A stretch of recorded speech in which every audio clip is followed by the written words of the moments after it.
Welcome to Real Herbalism Radio, coming to you from River Road Studios. Today's show is sponsored by Occupy Medical. Occupy Medical is a free integrated health clinic in Springfield, Oregon. You can find us on the web at occupy-medical.org. And just remember, we are a 501c3 organization. We help with integrated health, and we are a free clinic. And we're full of love. So make sure you write out those donations, and we will send you a tax receipt. Get healthy now with Candace. Get healthy now with Candace, connecting people with plants to transform lives. As the old year wraps up and the new year starts off, I bet you y'all are looking to get your healthcare goals met this year, right? Sure, I am. I would love to work with you. I am accepting new clients. If you'd like to learn more, contact me through gethealthynowwithcandace.com. And Hunter Creation, if you're looking to get your business cards or brochures or posters, banners printed, Hunter Creation can help you save a lot of money, and they usually beat Vistaprint. So if you're looking for good printing prices, contact huntercreation.com. That's all you new herbal businesses too over this next year. You're going to need printing. Yep, you'll need That's printing. for sure. And Vistaprint, it's not necessarily your friend. No, they did a really great job of selling my email. Lots of places. Great. I did not appreciate that. No, bad. Right. Y'all didn't do that for me, though, so that's why we're using Let Hunter y'all. Creation do it. They'll do it right. All right. Sue Sierra Lupe. Sierra Lupe Herbal Consulting is my personal herbal consulting business, and my specialty is working with existing diagnosis and medication, although I have patients that come in that don't have existing medication, and I help supplement whatever the things are that you've got going in your life to achieve a healthier lifestyle. You can reach me at Sierra Lupe Herbal Consulting at gmail.com. Yes. And remember, Sue's really, really good at connecting and talking with doctors and speaking their language. So if you're concerned about the herbs that you want to use and you want to make sure that the doctor respects that, Sue will be your person. That's right. I speak doc. All right. Ace High Heat Graphics. If you're looking for custom and printed shirts or hats, they've got you covered. If you're looking for a great way to fundraise for your organizations, they can offer you a one-color white shirt at $5.25, which allows you to turn around and sell it for a whole lot more.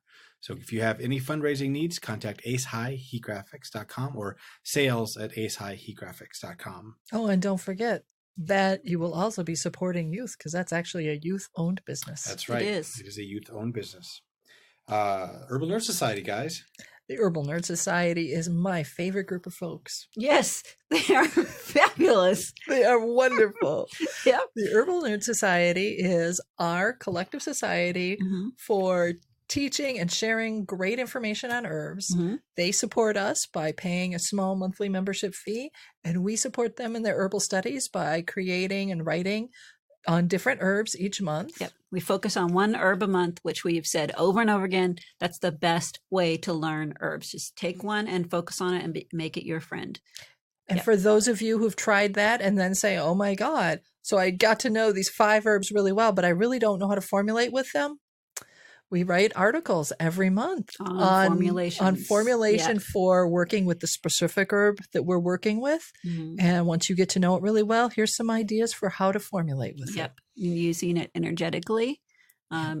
We'll pick one of the chemical constituents and talk about that one. And then you find when we're talking about another herb, it'll have a similar chemical in it. And then you're interlacing your knowledge through the months so that you understand how these herbs work with our bodies even better. It's pretty fun. And just a basic introduction that Candace specializes in every time is nice, so that you're not lost in this herbal world. You have a helping hand along the way. And in that introduction, we usually source videos that are beyond the practical herbalist. So you kind of get an idea of some other potential herbal teachers that might be good ones to look at. Yep. And a thought on whether or not this might be an herb you can grow. That's right. Other benefits are access to all of the past podcasts that you can stream from your iPhone or phone or your computer. and also typically an advertising-free readability on the website. Yep. I had a whole different sentence to say there, but it didn't work out.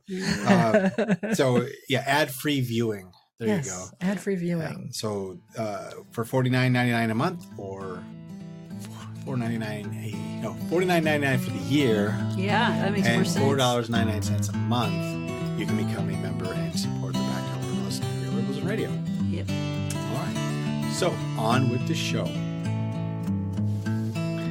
Liver health often comes up as a hot topic among herbalists, nutritionists, and natural health professionals for good reason. The modern diet and lifestyle so many of us practice create a lot of work for our livers. Bad news is that leads to more health problems at younger ages. The good news is we have many terrific herbs to help us detoxify and support our livers. Today we're talking with Yaakov Levine, nutritional therapy practitioner and nutritional health coach at Natural Grocers in Eugene, Oregon, about his favorite liver support herb, milk thistle. Now here are your hosts, Candace Hunter and Sue Sierra-Lupe. I'm Candace Hunter. And I'm Sue Sierra-Lupe. And welcome to Real Herbalism Radio. Welcome, Yaakov. How y'all doing? Good. We're so happy to have you here today. Yeah, we've had you as a guest a few times and had you as a speaker for our Let's Talk series. And it's nice to have you here also to talk about milk thistle. And I appreciated you writing that article about salt for our website. That was a good one. That was a good one, yeah. So we're really getting spoiled. Yeah. Great. Well, I always, I love you all. I'm always happy to be in a studio with you. Mm-hmm. So how is it that you got your interest in milk thistle? Oh, probably some of my earlier herbal teachers shared the benefits and the simplicity. It's how I've used it most of the years is I'll just use some ground up milk thistle. I'll just take a spoon of it. Yeah, this milk thistle seed. And just swallow a teaspoon of that and chase it with some water. And, voila, I have a healthier liver because of that. Nice. Could you theoretically put it in capsules if you wanted? Yeah, it's in capsules. It can be used in capsules. If you ground it like yourself, because it's not that hard. I'm just thinking the taste. I have to admit, milk thistle is not my favorite flavor. Well, one of its herbal benefits is as a bitter. It's the bitter, yeah. So when we have the taste of the herb, sometimes we get that extra added bonus. Do you think it would work well if you were to tincture it and then use it as a bitters tonic, like in tonic water or something like that? It could that could work as well, and it certainly works in that form. You'll see it often. Folks that are using milk thistle are also maybe avoiding alcohol. Right. Yeah. So I wonder for glycerin. Is it? Do you think it's lot of the extract? Yeah. Yeah, will extract well into like water or glycerin? It will. Nice. Yeah. And but it's often and a lot of folks will use a alcohol extract and then just drop it in some hot water and the alcohol's volatile and will evaporate out most of it. Makes sense. Yeah. I've done that a few times too. Of course, sometimes we're using milk thistle because we've overused alcohol, and have some issues with liver health, and working on trying to improve that. So that would be kind of a little counterproductive to have the extract. When I first learned about milk thistle, it was like 20 years ago, and the herbalist that was teaching me at the time said, and I don't know if it's really accurate because it may have been accurate then, but at this point, I'm not sure if it's relevant. That herbalist told me that it's best to reserve milk thistle for extreme cases of poisoning, like you just ate deadly mushrooms, or you spent the last 2 decades drinking too much alcohol and now you're well on the way to psoriasis. That was when you used milk thistle. And I have to admit, in the last 10 years, I have seen a lot more herbalists from various places, various traditions and whatnot and levels, really suggesting milk thistle more as kind of a daily tonic. What's your take on that? That's how I've learned, and I think 20 years ago the world was less toxic. Right. And 20 years ago we were actually having less impact from alcohol. So the form of milk thistle that would be used for like acute poisoning would be more of an extract that would be more concentrated in somarins and a number of compounds in milk thistle that are specifically protective the liver, Okay. and will protect the liver cells from being destroyed by poisons. Right. So from a daily perspective, though, just taking your ground up milk thistle, throwing it in your smoothies every day or something like that is actually going to be helpful. Yeah. Jim Duke would roast it and have it as a coffee substitute. Oh, nice. Really? His favorites. It's sort of a relative of chicory. So chicory is used that way, and I heard him mention that at something many years ago as well. I could see that. That could be a tasty, that plus some chicory and some roasted dandelion roots together could make a really nice, flavorful breakfast drink or daily drink. Yeah, we're always looking for I can see that. some alternatives, so we're not having the same old coffee every day or the same old tea. Variety's good. Well, and dandelion and milk thistle and chicory are less stimulating and more. It's not like they don't stop your energy. They're not sedating. They move energy, but it's just not like zingy. Right. It doesn't trigger your nervous system. And sometimes we also when we're using those liver loving herbs, we have more energy because one of the things that they support in our liver is our blood sugar balance. Yes. And when our blood sugar is balanced, our energy level is more even and balanced as well. Have you ever harvested milk thistle seed? I have not. I have.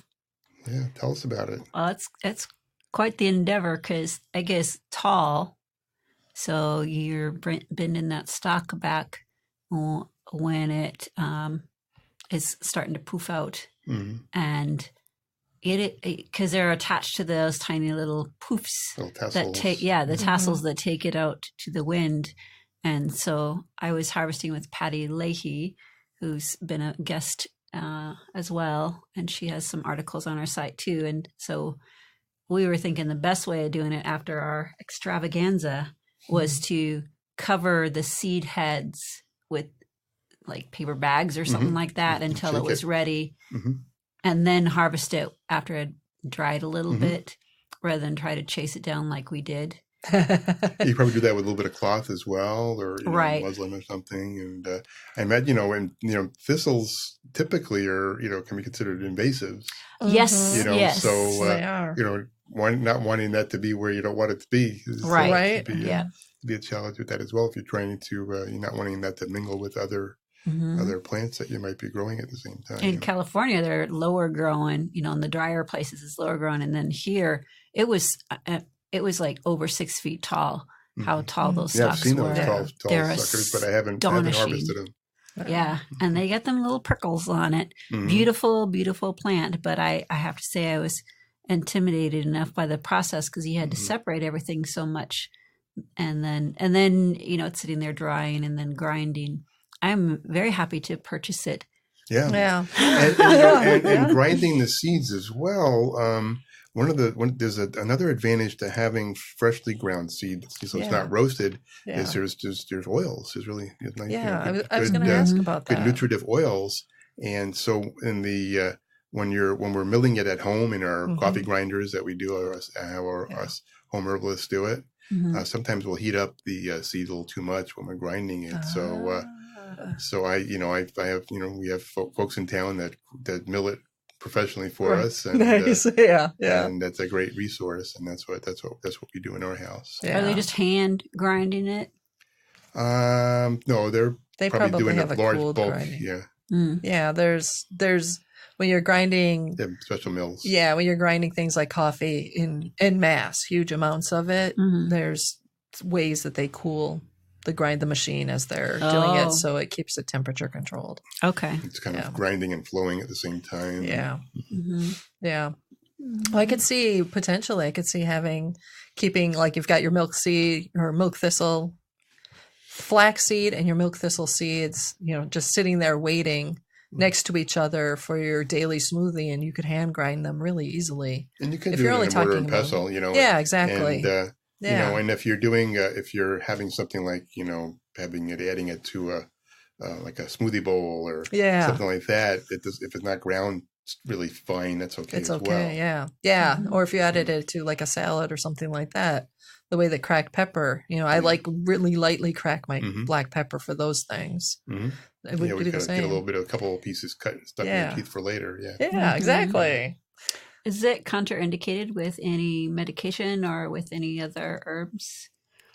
It can, it supports the different phases of detoxification. So it can contribute to your body having more available of some medications or other nutrients that are processed through the liver. And stored there. Yeah. Mm-hmm. But it's other than that, it's pretty safe.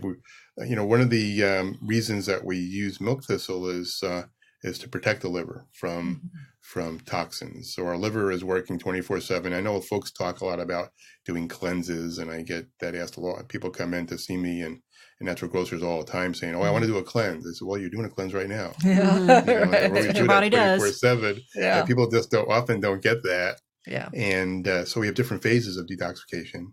And where milk thistle is really helpful is that intermediate time. So when we break something down in phase 1 of detoxification in our liver, the compounds are more toxic than they were before we broke them down.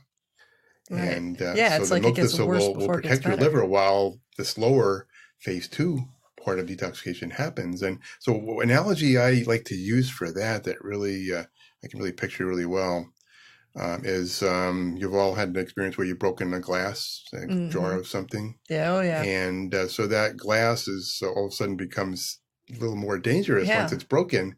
So you're not just going to pick it up and put it in the trash where somebody can push their hand in and push it down. Right. You're probably going to take the trash and sweep it up. And I mean, it happens in our store all the time. Yeah. You put it in a box and you label it, or you bring it right out to the dumpster. Yep. And, so the milk thistle is kind of protecting us the same way you're protecting yourself by properly disposing of that broken glass. Yeah. It reminds me of that saying, "Oh, it's going to get worse before it gets better." Exactly. Which is usually also the thing when we're talking about that thing, like from an emotional standpoint, emotional, psychological, that also all of that stuff that gets worse before it gets better is the same chemical hormones that get processed in the liver. Yeah. And in many traditional cultures, the, anger and frustration and all of that are processed in the liver, and it usually gets worse before it gets better. Sure are. And, often it's when somebody comes in to see me and for coaching or something, and I can tell they're, a lot of people are stressed right now. It's a stressful time and, whatever, with that regard, besides our daily life routines. But I can feel that undercurrent of stored anger, and then they see their diet and there's a lot of toxins or maybe a lot of alcohol. Yeah. And so their liver's really needing some more support. Yeah. And because their liver's working overtime. Oh, yeah. To break down all the toxins. We're finding fatty liver and other liver issues at much younger ages than we ever did before. Right. Didn't you say, I think I remember you saying there was there's a study showing it's showing up in like 20 something. Yeah, 20 between age 20 and 30, we're finding cirrhosis, damage from alcohol, and just a lot. The increase has been like 30% since 1999. Right. And we're not necessarily seeing. So it's not elderly folks that we're looking at. We're looking at 30-year-olds and 40-year-olds. And I did a class for our staff in the store. We do a monthly class for nutrition education for our staff. And a lot of 30-somethings working, and I share that statistic, and they're like looking at each other like, "Oh my God!" Like some of them had, like last night, the night before, had been out drinking, so they I noticed that right after the class, getting some milk thistle to smart support themselves. So it's one of those things that makes me think. When I was younger, when I was in my 20s, we drank a lot. But we didn't have the same amount of junk food and the same level of preservatives in our foods, 20, 25 years ago, as young people today are facing. So they're probably compromising their liver with a lot more than just the alcohol. It's probably everything amidst their lives. We also I felt like, when I look at how my generation felt when we were in college and starting out in the work world, we felt really very positive about and hopeful. And we had this really bright future. That song, "The Future's So Bright, I've Got to Wear Shades." Mm-hmm. That was my generation. And now I look at the people who are currently in their 20s and going into their 30s.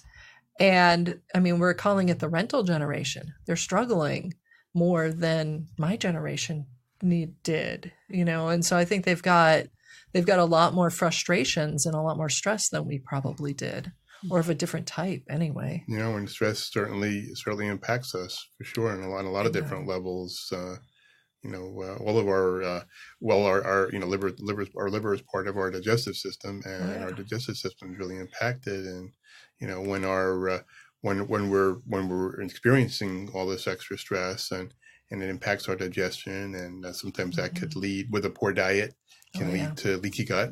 Oh yeah, yeah. And that's one of the ways also that all of a sudden we have a myriad of different toxins that end up, and metabolites that our liver has to deal with. Yeah. So that's certainly indicated as being, it's just a different time than it was it is 20, 30 years ago, and just really impacted. Yeah. It makes me not so much question whether or not the herbalist that originally taught me about milk thistle years ago was right or not. I think it's more a matter of the times have changed so much. Mm-hmm. I bet you if I went back and found that herbalist, the answer that I got on it would be completely different. They'd probably be saying much the same as what you're saying, which is, yeah, you can have it every day and it's good for you. And there's other herbs and other ways we can support our liver as well that are good. The Ayurvedic medicine system has some amazing herbs as well, and I don't remember all the specific names, but they're really helpful as well, and they work a little bit different in little different ways. Mm-hmm. And how we use milk thistle is I want to get back to the protecting our liver. Yeah. And so one of the things that milk thistle helps us to do is it helps us to produce glutathione in our liver, and that protects the liver from those toxins. Makes sense, yeah, which is helpful, yeah. And, I know I have folks coming in often, they want to buy glutathione supplements, which we have, but when we can support glutathione production on our own, it's much more effective. Yeah, and really is beneficial, and it's just a key and important nutrient for our whole body that we produce in our liver, and milk thistle again is one of the ways we produce that. So it's like our bodies are really geared towards self-preservation. They are. And, so we're just another way that we can do that. When we were having our food was homemade, and we didn't have our Happy Meal diets, we had less stress in general in our lives, and so now we have more, and we do find also that milk thistle, so that teaspoon that we have is great for the powder, can be really good for maintenance, but some of the silomar and some of the beneficial constituents get damaged by gastric juices as well. So one of the ways that you'll see milk thistle extract available in the health food stores is in a form that's called the phytosome form. Oh, what's that? Where the milk thistle is combined with a concentrated lecithin, and also called phosphatidylcholine. Okay. And the phosphatidylcholine protects the milk thistle's constituents so that we can benefit them and then produce that glutathione and do all the different ways that we support our liver in between the different phases of detoxification. So would that be a case where it might make sense to do some of your milk thistle in capsule form because it'll protect it further, and then do some of it as straight powder, so you're getting it at both points in your digestive system? That's my practice typically, is I'll have my milk thistle powder, and then I'll also have some phytosome daily as well. That makes sense, yeah. What would you say is a kind of a loosely based liver-friendly diet? I mean, assuming that people don't have other health conditions, or what would be the key pieces that you would put in there? Well, liver-loving foods are our biggest liver-loving foods are cruciferous vegetables, broccoli and kale, and those good dark greens, and those dark leafy greens. Beets is also very healthy for beets, and that beet powder. Right. And beet Right. powder, We right? already talked about that on the podcast, Yeah. and That's a good stuff. definitely all the vegetables are healthy for our Mhm. liver, and but processed foods are just really problematic. Yeah. They're just so highly processed, our body doesn't really They don't- recognize those, and Yeah. back to the stress aspect as Mhm. well. A lot of folks, and maybe some of you have that. Either have you had this issue is sleeping through the night. Oh, yeah. Yep, that's an Yep. issue. Constant. Yes. Yeah, and so when folks come to see me because they they're in the standing in the sleep aisle in the store, and I'll say the sleep products, and I said, well, when you're having trouble falling asleep or you're having trouble staying asleep, and so I fall asleep fine, I just wake up, and after about 4 or 5 hours.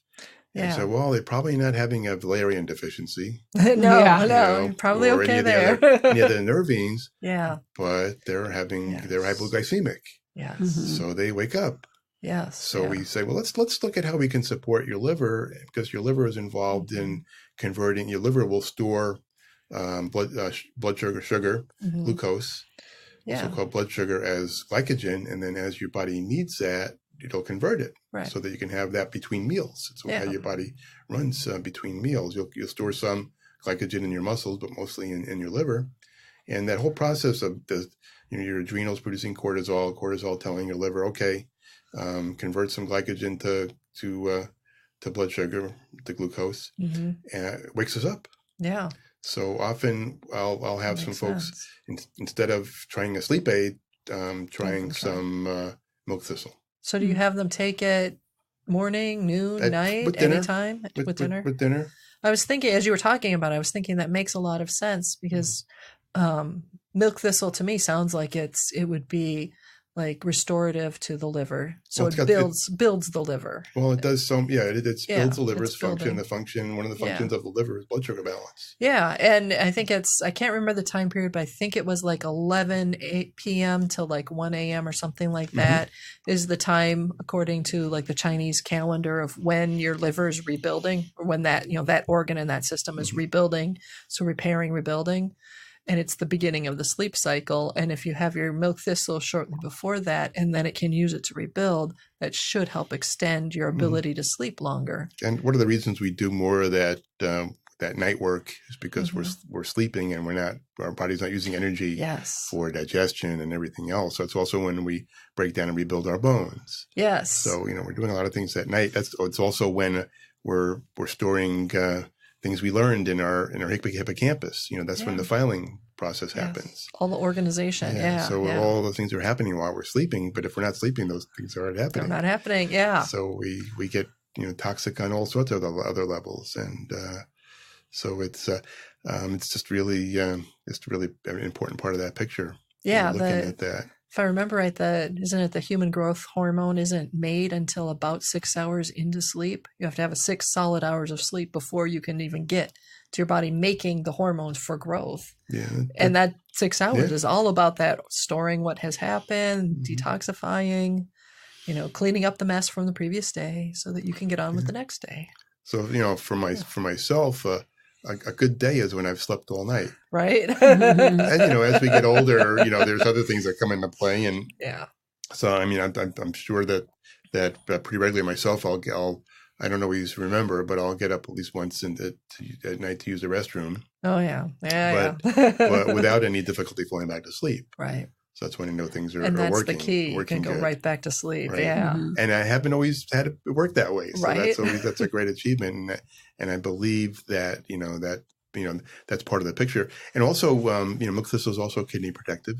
Mm-hmm. So if we're supporting our kidney function, then also that can support that, as we get older, men and women ending up having to get up in the middle of the night or get up a couple of times or whatever. And kidney protective for me is really important. I'm celebrating in November 18 years since I had kidney cancer. Yay! And and 18 is a really great number. That's a big number. Really I love that number. Really excited about that. In the Hebrew tradition, it spells the word "high," which is life. Beautiful. And so I am feeling in a celebratory mode for that. But I believe that my left kidney, that's my only kidney that I don't have a spare anymore, is healthier because I've been trying to support my liver. Yeah. Whenever we support any of our organs of elimination or any part of our digestive system, excuse me, we support the rest. Yes, that makes a lot of sense. Yeah. Yeah. Wow. So is hydration a big part of that too? Yeah, hydration is always. We always talk about water intake of being half our body weight in ounces of water, so that we have water for all of our cells to do all of our processes. Each of our billions of cells has things to do, and water is part of that, part of maintaining the cell membrane and just blood volume, so many different levels. So I got to ask you the question that I've been asked, and I honestly sometimes feel like I'm not sure if I'm really answering it right. So you're supposed to take about somewhere in the neighborhood of half your weight's worth of volume in water. So let's say you weigh 100 pounds, it'd be 50 ounces of water roughly that you're going to take in each day. Is that just straight water? What if you have 3 mugs of tea? Does that count? What about if it's coffee? Does that count? That depends. Well, if it's herbal tea and you haven't sweetened it with anything, you can pretty much count that, because your body doesn't have to do a lot. It's not a whole big process that you have to do a whole digestive process to liberate that water. If you're having coffee, it's actually the opposite, because coffee is diuretic. Yes. So if you have that 16-ounce latte, you're going to pee out an extra 20 ounces of water. So if your herbal tea happens to be a lot of dandelion leaves and other diuretic herbs, maybe not as much. That would be not as, So it's good to just have it be water.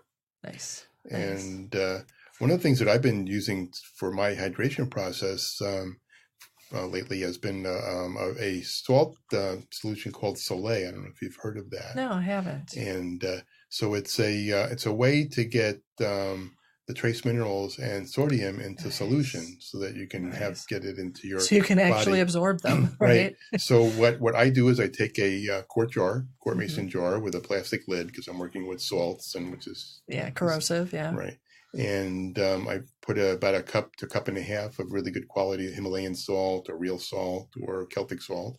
Mix that in with the water, and leave that sit overnight. And in the morning, you'll see there's still a layer of salt on the bottom. So you know that solution has all of the trace minerals and sodium that it can hold. It's fully saturated. Right. So I start my day with a teaspoon. I use a plastic teaspoon. A teaspoon of that solution in about 16-ounce glass of water. And that's the first thing I have. Supports your body's acid alkaline balance. After you've been fast, not drinking all night, you're dehydrated, so it helps get hydrated.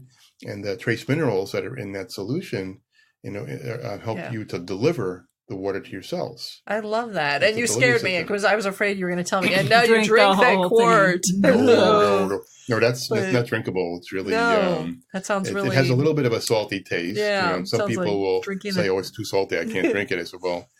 I'm sure the scientists, when they were developing Gatorade at the University of Florida, that's more of what they intended. I've read some other research papers that those same scientists worked on, and I know they weren't intending the abomination that Gatorade is.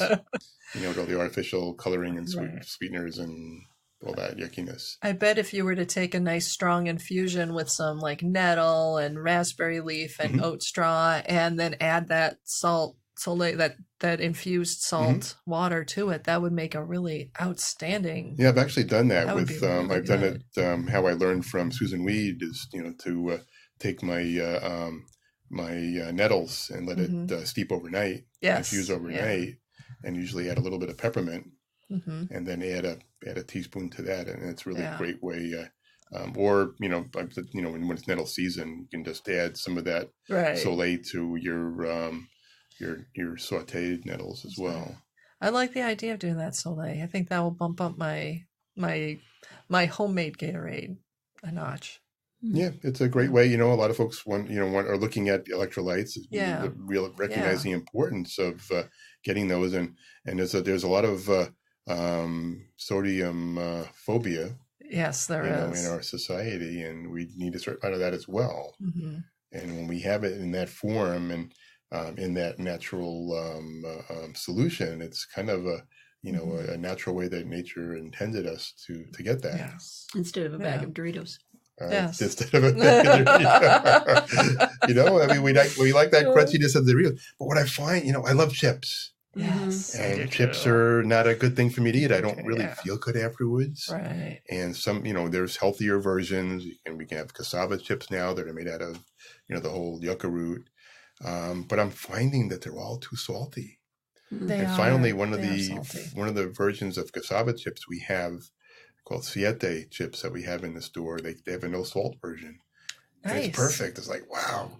And I've always loved that. That's always been one of the reasons I've liked the chips, is that saltiness. Yeah. Because a lot of the roots have their own natural sodium levels. Yeah. Yeah. And I'm finding I don't salt food at Yeah, the table. I almost Not because never I'm do. afraid Yeah. of using it, is that I don't need it. And Once you get used to and, not salting and you're not eating a lot of processed foods, when you start eating all the really salted stuff, it tastes wrong. right. And that's Yeah. like a victory. Yeah. When something is not good for you, doesn't taste good, that's a good Yes. thing. Yes. In my clinic, we have a lot of people come through with hepatitis and psoriasis, some Yeah. of the liver issues that you're talking about. Mhm. And of course, I'm a big fan as well of the dandelion and Mhm. milk thistle thing. We found people have been having great success by adding turmeric, black pepper to that mix as well. Can you talk about your experience with that? And turmeric also has that same aspect of helping your body produce glutathione. So that's a good thing. We're finding sometimes with the black pepper, we have to be careful not to have too much, because one of the ways that the black pepper will support absorption of nutrients is that it helps with opening the tight junctions in our intestinal wall. Mhm. And sometimes it's that we're finding in some of the research that it's opening those a little bit too much. Yeah. So we could be contributing to leaky gut. It seems By like some using- people are overusing more the peppers. susceptible too. And so, and turmeric doesn't really need to be absorbed for us to benefit. When we Right. have it in our system, first of all, it's going to disrupt unhealthy biofilms in our intestine Mhm. in any form. Just have the plain basic root, Yeah. or the ground, the powdered root. And I think we learned from the Ayurvedic teachers that it's not about absorption. It's just about our body knows what to do with it. If we use exactly. it, we don't really need to do that. And I think that's part of, I have to say, I think maybe Western herbalism trying to be allopathic Yeah. and looking at that aspect. But we can benefit from it just by having the turmeric and whatever. Just in your food. This most simplest form in our food. Yeah. So it's hard sometimes in food. It's a strong flavor.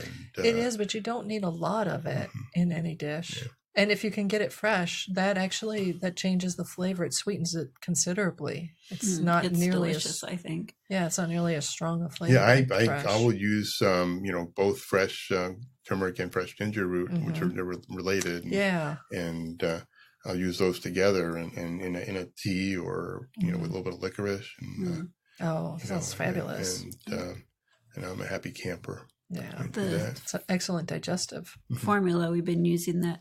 It's in a syrup, for not only patient compliancy, but also the non-alcoholic version is, Right. it's like a cup of turmeric with 6 peppercorns, and we're slow cooking that and then adding the honey. So you end up with about perhaps a little over a quart afterwards.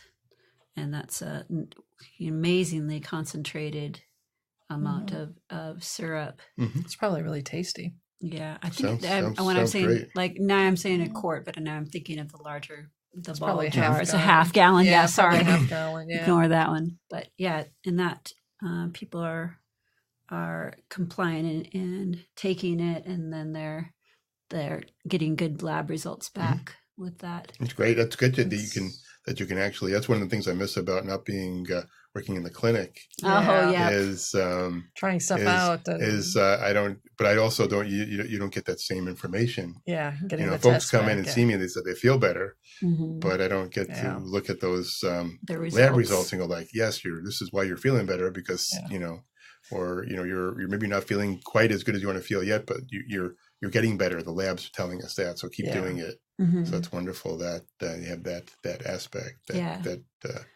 It's great reinforcement. Yeah, it really helps people feel Probably helps more empowered. Probably helps with compliance as well. Because they're looking at numbers, and it's good to feel good, but it's also and it's a victory too. Exactly, in a world where we don't have a lot of victories. Yeah, right. Yeah, cool. Yeah, that's one of the things where doing some of the traditional types of stuff, like, oh, let me see your tongue, and then when they come back, let me see it again. Now I can see the scalloping at the edges is not as strong, or I can see the colors changed. Since I can't do labs, but I can see use the traditional, ways of doing. I don't want to say diagnosis because that's the wrong word, but you know what I mean. The traditional ways of looking at what pathologies are present. Yeah, assessment, maybe you can use. Assessment. Thank you. That's a much better word. One of my favorite words. Well, working as a nutritional therapist, that's something that I, as part of my scope of work, is assessment. Yeah. And, then I work with physicians for the diagnosis. Very good. Yes. Yeah. Makes sense. Yeah. But yeah, being able to use traditional ways, the liver is on your tongue, it's represented by the outer edges. So seeing it being really fiery red means your liver's too hot, which means you've got to cool it down. It's working too hard. It's like an engine that's overheating. And when you see it looking sort of purplish on the side edges, there's stagnation. It's not moving. So that's where you want to get herbs that'll help move it along. So I would probably pair dandelion with milk thistle then to help protect the cells and not move too much energy, but get the energy in the blood moving, and so being able to look at someone and say, oh, well, at least I can see your tongue looks better. And part of that aspect of all that seeing those results is we're seeing hopefully less inflammation. Yes. That's another way that milk thistle supports health. It's an inflammation modulator as well. Yeah. So that's a great aspect. When we look at the pathology of diseases that we have in our society, every disease is related to inflammation. Yes. There's a component of inflammation. Yeah. And whether it's immune or any aspect. Everything we deal with. So any way that any tool that we can have in our toolbox to support inflammation modulation, and hopefully we're not throwing inflammatory foods and substances, but we are always doing that. Yeah, sometimes just breathing the air is going to bring that into your system. Inflammatory substances. Yeah, we can do that. And sometimes we get a little bit over stressed about those kind of things, and you have to do it perfect. And one of the ways that, and I don't know the pathology for or the actual mechanism, but milk thistle has been shown to support that kind of easing that. We get obsessed a little bit or a little too focused on a specific thing, and milk thistle helps to ameliorate that as well. Nice. So nice. So it's just a lot of different ways that it can support. I was reading some research earlier today about they did a study with women that were lactating, and they found that milk thistle was also an excellent galactagogue, very safe. Interesting. And they found, I think, this one study with 50 women, they found 80% increase of milk production. That makes sense. So it's been used also with cattle in Europe. Nice. I think in Germany they were doing this study, and I think they have been using it with cattle, with dairy cows. And so, well, maybe we should do some studies for humans as well, human trials. And I always enjoy reading human trials more than the when they're using animals and so that's another toolbox as well. Yeah. It's an inexpensive tool, so when we can find ways that we can support all those basic basic parts of our life, whether it's lactation after when we're nursing, or we're just helping our liver do its process that beer I had last night. Tasted really good, and hopefully it's not having any kind of negative impact the next day. Yeah. Well, and if you're constantly taking care of business and cleaning up, then a little bit of transgression here and there should be okay. Everything in moderation, right? Well, that's what my mom always told me. Yeah. And our bodies have just amazing capacity to try to do that. We just, like I said earlier, we just get in the way of that. So we just got to get out of our liver's way. Right. And love our livers. Well, it's been really nice to have you here again. And thank you for sharing all that wisdom about milk thistle. And how do people, if they have questions, get a hold of you? Well, they can come in to see me in Eugene at the Natural Grocery Store. And you teach classes there I teach a lot. classes there. I teach classes in many venues around the Eugene community. And I even have one scheduled in January at the Eugene Library. So Nice. Check your library schedule. And I can be reached at 541-345-3300. I don't know if we want to put that on there, but can you have a Facebook page that people could contact you with? No. You can do the direct call to link on the show notes. Okay. That's a different one. Usually people don't do that. Oh, the phone number. A direct phone number. Yeah. So Okay. usually it's an email or it's a Facebook or I it's can give you an email address. That's probably a better thing to put on than your phone number. Okay. And we can edit that little conversation Okay. out. And so what would your email address be then? My email address is nhc.eu@naturalgrocers.com.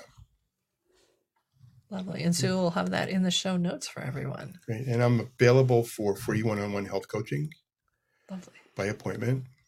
And also if your organization would like me to come as a speaker to speak on any kind of health topic, I am available to do that as well. Lovely. Thank you. And I've seen your articles that you've written in various magazines as well. And I currently have a weekly column in the Creswell Chronicle.